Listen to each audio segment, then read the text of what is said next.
আজকের মজার গল্পটি গোপাল ভাঁড়ের কাত করবেন না দাদা, রস গড়িয়ে পড়বে। বিদ্যাসুন্দর ছিলেন রাজা কৃষ্ণচন্দ্রের সভাকবি।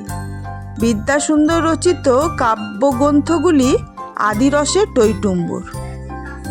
একদিন কবি বিদ্যাসুন্দর তার রচিত কাব্য রাজসভায় বসে পাঠ করছিলেন।